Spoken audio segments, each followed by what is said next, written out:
I will talk about humeral simple bone cysts, and my first disclosure is that I don't think the simple bone cysts are so simple.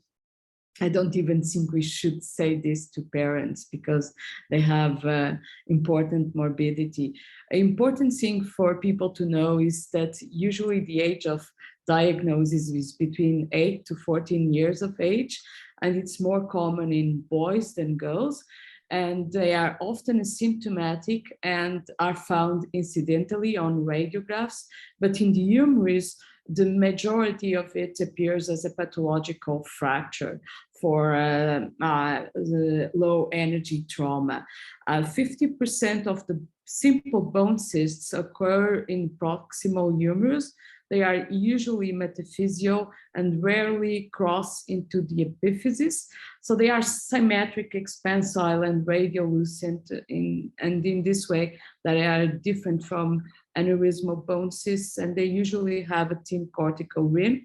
And if they have Fallon fragment sign, then it's pretty pathognomonic of being a simple bone cyst. I think it's important to think about differential diagnosis. The most common lesions would be benign bone tumors like aneurysmal bone cyst, fibrous dysplasia, and enchondroma, but in different age ranges. It's important to bear in mind that most cases are pretty straightforward, but we should also keep in mind that we should be able to diagnose lesions that are worrisome. And if we see a lesion that has ill-defined limits and a periosteal reaction and soft tissue invasion, then we should definitely think that it's more than a simple bone cyst. And those would be the cases in which, with our clinical history, that there is some systemic symptoms going on, pain overnight, and huge soft tissue bone mass on a physical exam. These are the children that we may want to proceed with advanced imaging like MRI or bone scans, and perhaps refer them to a bone tumor center, or if we are in a bone tumor center, discuss biopsy and perform a biopsy. There is a great variation among pediatric orthopedic surgeons on how to treat and the indications to treat or biopsy bone cysts. But the majority agrees that if the lesion is unclear or uncertain on radiographs, then we should proceed to advanced imaging and MRI.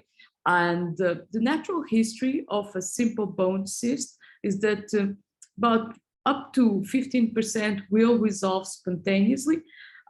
With growth, the physis grows away from the cyst, and so the cyst becomes from being metaphyseal to diaphyseal and changes from active to latent. But there are some complications like fractures and rare, but they exist, growth disturbances of the humerus. And these are rarely diagnosed in adults. So in terms of etiology, these cysts seem to be a dysplastic or reactive lesion, and there is a venous obstruction that increases the interbone pressure leading to cyst formation.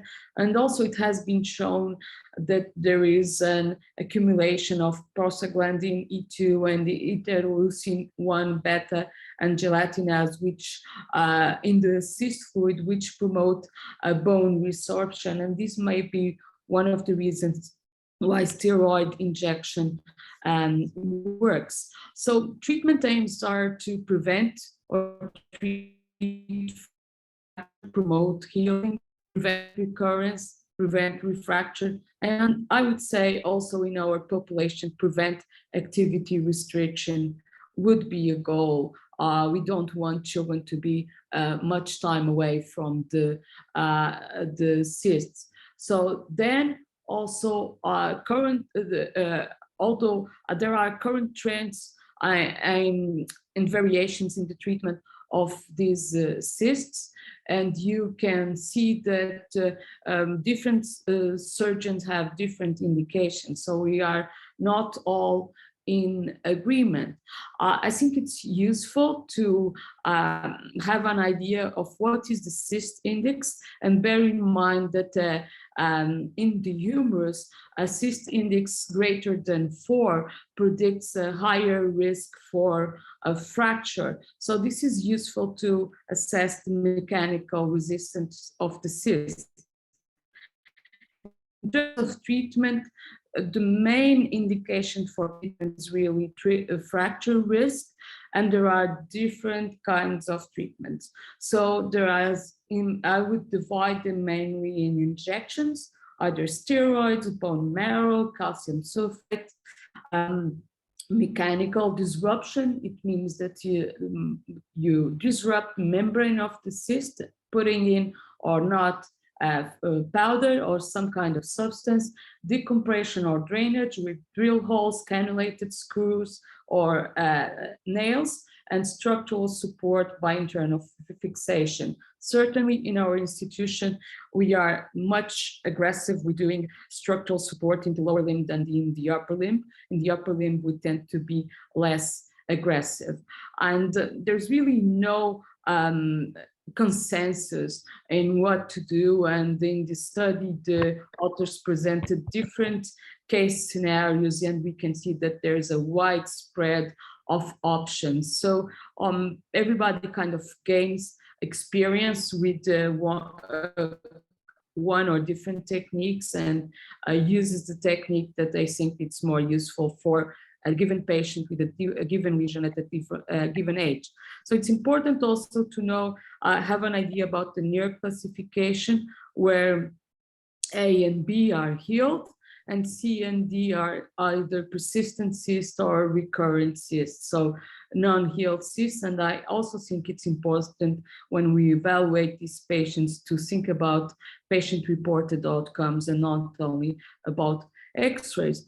Actually, this is one of the studies that looked into unicameral bone cysts just off the humerus, and they concluded that healing with observation is more common in younger children, and that patients who had steroid injections failed to heal more often than patients who had bone marrow injections, and that no failure to heal was observed after open surgery, but this was only a few patients, only 4 patients.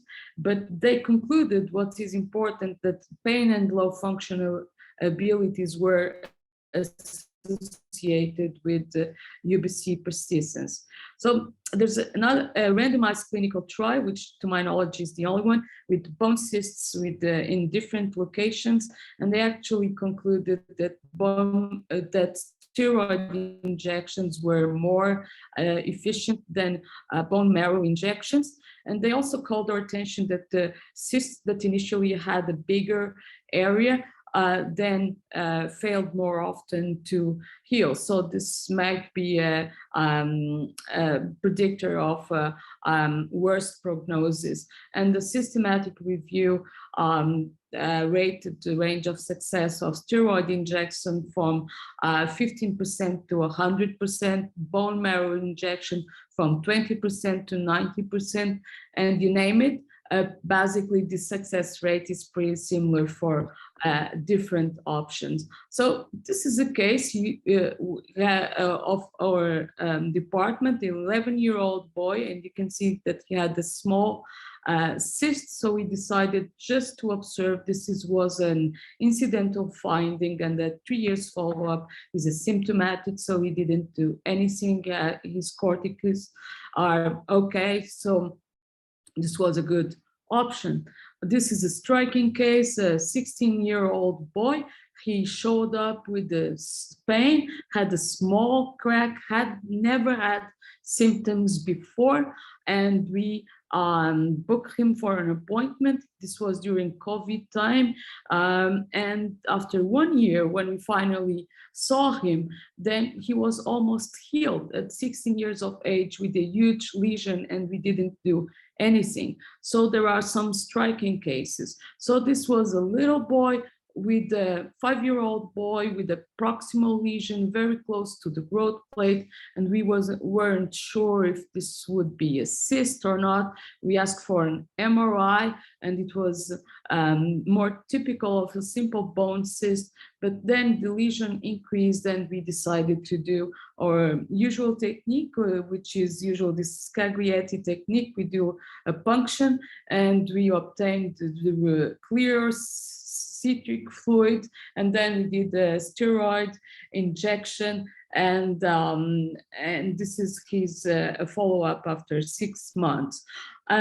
So there's some evidence that maybe we should measuring the vascular endothelial growth factor in the liquid, and this may be of the cyst, and this may be a predictor of good prognosis if this VEGF-A is decreasing in the liquid. And also prostaglandin E2 and interleukin-1 beta are predictors of bad prognosis. So this is an interesting study. Another case I'd like to share, a 9-year-old girl. She first showed up with a fracture, and then it was a big lesion. We decided to do also Scaglietti technique and a steroid injection, and you see that there's a persistence of the lesion, a complication. She ended up fracturing it. She had a deformity in varus of the proximal humerus. She couldn't do sports, and at 11 years of age, finally we decided to put nails in, and also, there was some evidence that steroids injection with the nails in could work, as shown by these authors. We did that. We did not achieve the lesion to heal completely, but she was without symptoms, and she's actually one of our medical students at this point. So usually for initial treatment, we prefer steroid injections because they are easy to administer and cheap, and have low aggressiveness for the humerus, and also we may use them as a mixed method if we have to put some nails in the humerus to stabilize the bone. Of course, they have all injections, not only steroid injections, bone marrow injections, calcium sulfate, whatever you put in, there's a risk for infection, embolization, local reactions, pathologic fracture, growth disturbance, and need for repeated technique. So as a take-home message, I would say that the humeral simple bone cyst is a benign lesion, but it's not so simple. And differential diagnosis is mandatory whenever you have doubts or the imaging is not typical. There are frequent complications like fracture, recurrence, growth disturbance, and there are diverse treatment options. I think that the treatment should be personalized to the patient and the lesion, and certainly there is a need for prospective studies and prospective randomized clinical trials. So thank you very much, and I invite you to visit Coimbra if you in the near future.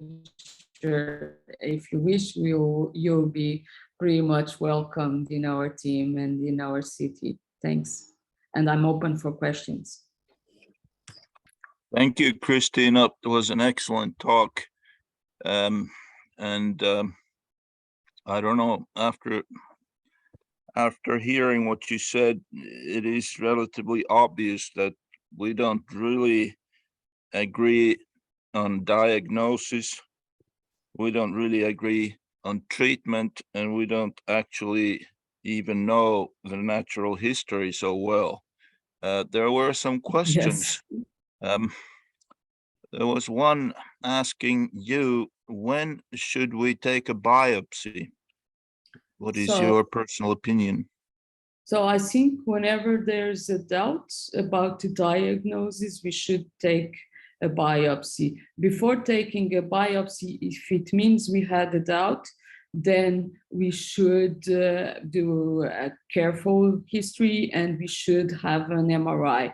So many times the MRI will help us in the diagnosis. We actually have a multidisciplinary meeting every month with radiology. And if there is a doubt, we discuss.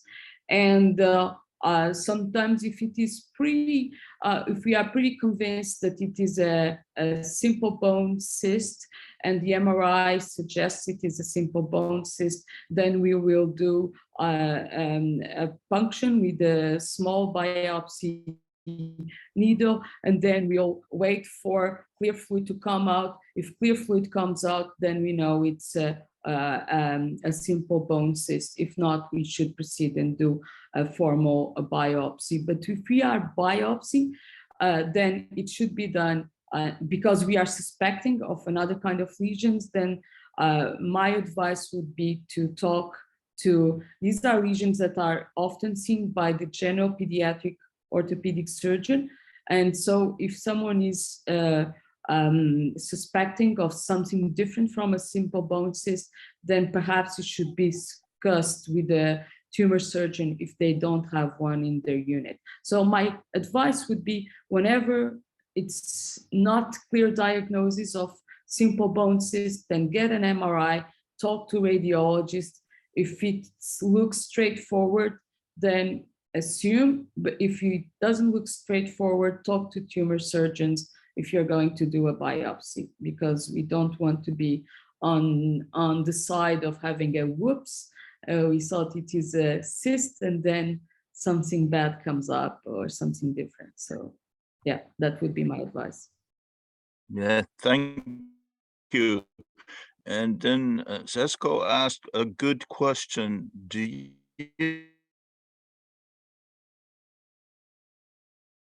Sorry, I'm not. know if sim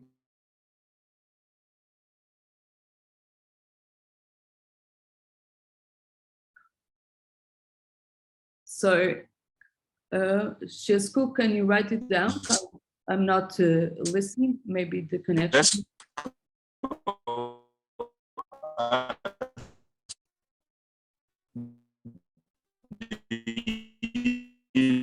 know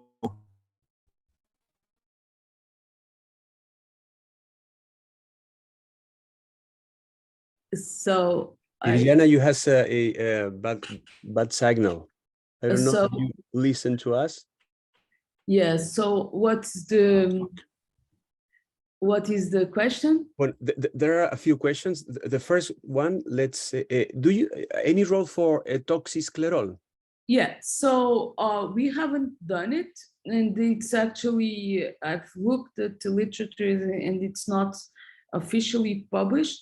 I know that Michel van der Sand in the Netherlands is using it with good results. We actually use a toxiclerol for aneurysmal bone cysts, and it was a little bit tricky to get it approved in our hospital. But we got it approved for aneurysmal bone cysts, and we are looking forward to have the published results of the Netherlands to start in simple bone cysts, because it seems that it works and that the rate of healing rises up. Of course, that the risks are also different. The toxiclerol is more dangerous than steroids or bone marrow injections, but we are looking into the literature, and I know that Michel van der Sand has good experience. Thank you, Cristina. But I haven't seen it published yet. One more, Cristina, about natural history. Yes. Do untreated cysts disappear in the adulthood? Is it? Well, yeah. So I've looked at a few x-rays of a long follow-up when I was a fellow at CKIDS. And actually, although we don't see often simple bone cysts in adults, these patients that we looked at, and I think Sandra Donaldson published it, still have lesions in the adulthood. So there are persistent lesions in the adulthood. I don't think they all disappear. Yeah, it's just that we don't see many adults with fractures to simple bone cysts, but the patients who have them, some will still have lesions in the adulthood, in the diaphysis mainly. Thank you. The other question I put was, can you show us again the method to measure to calculate the fracture index? Yeah. So the Cyst Index. Yeah.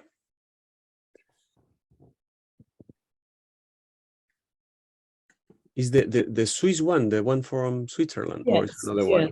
Yes, it's the same. It's the same. It's a different paper, but I thought that the image was